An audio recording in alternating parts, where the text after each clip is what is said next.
Welcome back to Streamline Entertainment. It is Marvin speaking. We're going to get straight into a video, and it's undercover police destroy London phone theft gang. 5,000 stolen phones exposed, and it's shocking. This is just an incredible video about the whole operation of someone stealing your phone. Let's get straight into this. This will be done in two parts, people. Police, stay where you are. Stay where you are, police. Adam, is your phone missing? Have you got a phone? Stay there, police. At this point, you're under arrest for theft. The reason I'm arresting you is we've just found a stolen phone on you, and I've witnessed you put your hand. I'm about to show you the exact location of your phone after it gets stolen in London. Not just any phone, your phone. If you're watching this in London, look at your phone right now. Go ahead, look at it. In the next 48 hours, there's a 1 in 247 chance it will be stolen. And when it happens, this is exactly what will occur.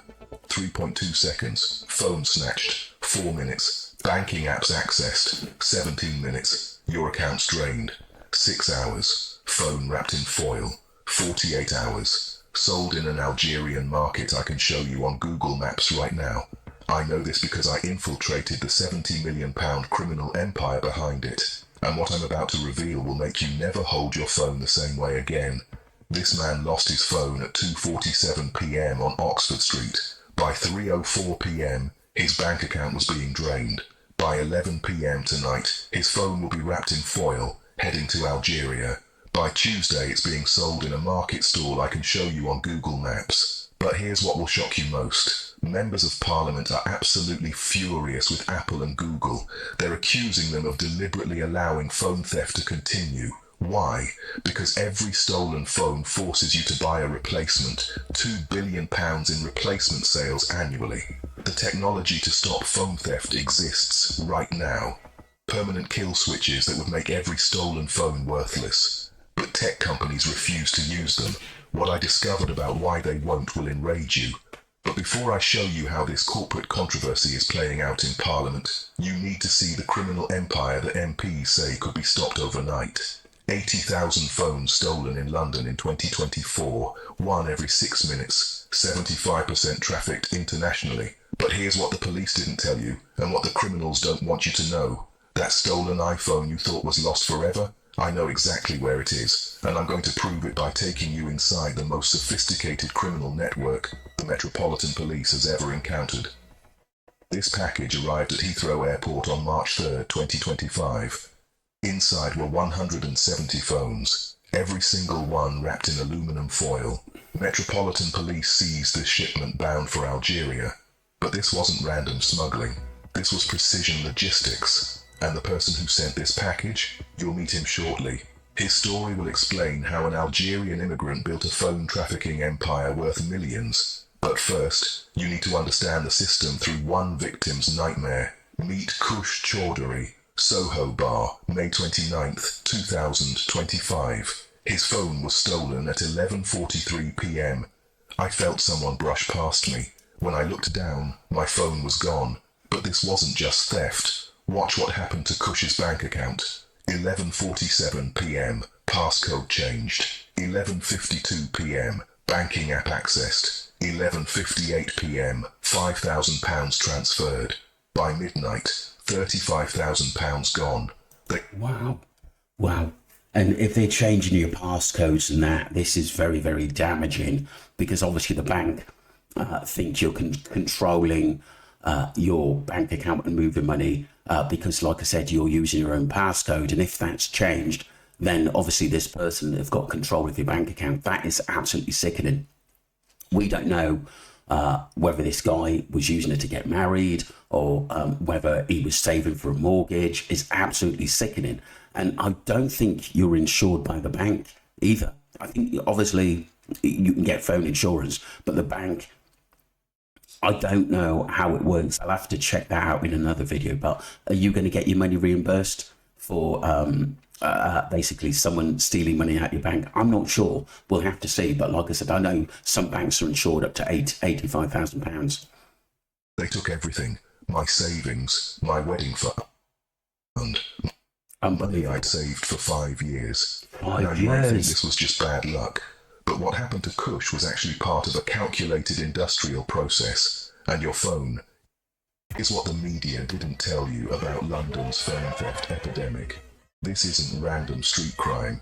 This is organized crime that operates with military precision. I'm going to reveal 3 facts that will change how you think about phone theft forever. First fact, county lines gangs, the same networks involved in drug distribution and youth exploitation, switched to phone theft in 2024. Why? Because stolen phones generate more profit than cocaine, with half the prison sentences. As one detective told me, a kilo of cocaine might make £40,000. These gangs can process 50 stolen phones in a day for the same profit, with minimal legal risk. Second fact, 75% of stolen London phones are trafficked internationally within 48 hours. 48 Your hours, iPhone people. stolen on Monday is in an Algerian market by Wednesday. Third fact, the UK accounts for 67% of all phone thefts across the entire European Union. London isn't just experiencing a crime wave, London is the crime wave. But how do they do it? How does a phone stolen in Soho end up in a Hong Kong commercial district within a week?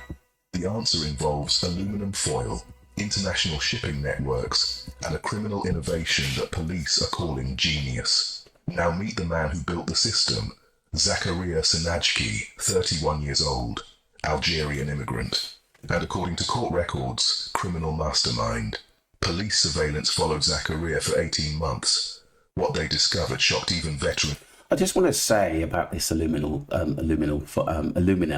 foil is that it stops any signals from the phone coming out. So obviously the customer can't track it, which is really, really sort of slight at the end of the day. And so nobody knows where that phone is. And before you know it, it could be in Algeria or somewhere in China or somewhere like that. It's just absolutely incredible.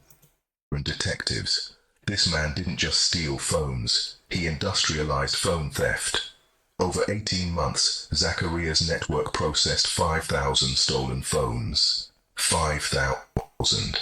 That's 9 phones every single day for a year and a half. Court records show his network generated hundreds of thousands of pounds. But the most shocking part, Zakaria never personally stole a single phone. So how did he do it? How did an Algerian immigrant with no criminal record build a multi-million-pound phone trafficking empire? The answer involves a recruitment system that police are calling more sophisticated than most legitimate businesses.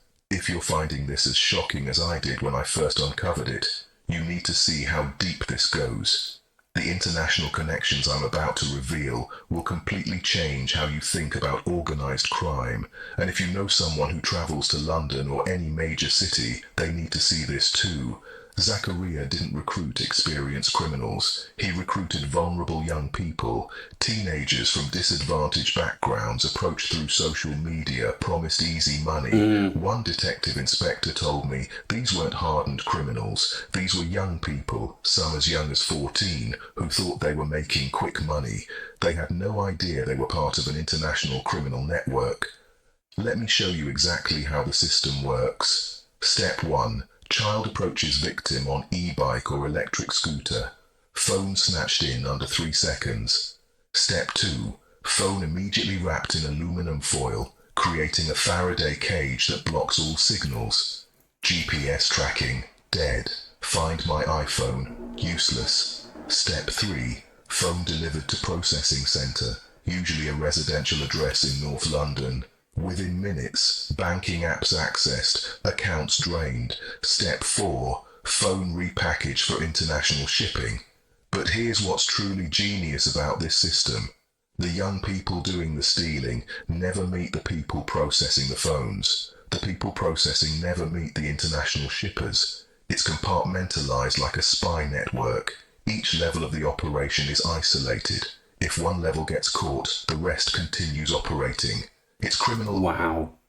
It's much like, obviously, what was happening in the Jay Slater case abroad, where I think everyone had their own jobs to do, supervisors. You had basically the rug dealers who were the ones working on behalf of the people ahead of them, like managers and stuff like that, the club, the organisation. It's all infiltrated, and this is why it's a powerful organisation. And they use the same strategy, technically, with the phones now. It's absolutely incredible and a real sort of eye-opener. Architecture designed for maximum efficiency and minimum risk. But Zakaria wasn't working alone. Court documents reveal he was part of a larger network that includes Ahmed Belhanafi, another Algerian national. Together they were sentenced to a combined 19 years in prison. But the network they helped build, still operating. Now here's where this story gets truly insane, and why this investigation is going viral across Europe. Your stolen London phone doesn't stay in Britain. It enters a global criminal network that spans 4 continents. Follow me on the journey of a single stolen iPhone, snatched in London on Monday morning. Monday afternoon wrapped in foil, bank accounts drained. Tuesday morning, packaged for international shipping. Wednesday, arrives in Algeria via established smuggling routes. Thursday, sold in Algerian markets for double London street price. Your £800 iPhone now sells for £1,200 in Algiers. The profit margins are extraordinary, but 20% of phones take a different Hong Kong.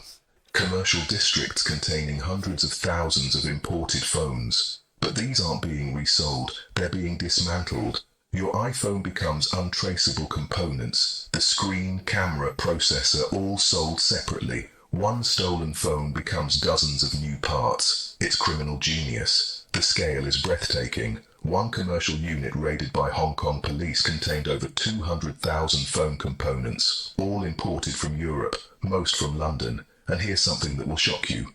The shipping routes used for phone trafficking are the same ones used for decades to smuggle drugs. Wow, I told you there was a connection between obviously the rug market and the same criminals that steal phones as well, because there's a lot of money in it. And the other thing is, it's less jail time as well.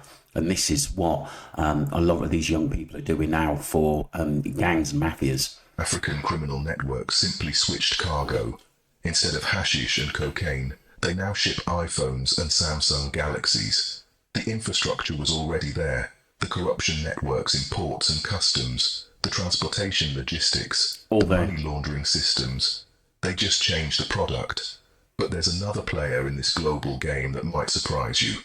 Jacob Reiki, described by police as a one-man crime wave. He wasn't stealing phones either. He was the shopping specialist. Jacob used stolen phones to buy luxury items, Rolex watches at Harvey Nichols, designer goods at Harrods, high-end electronics. His job was to convert stolen digital access into physical goods that could be resold.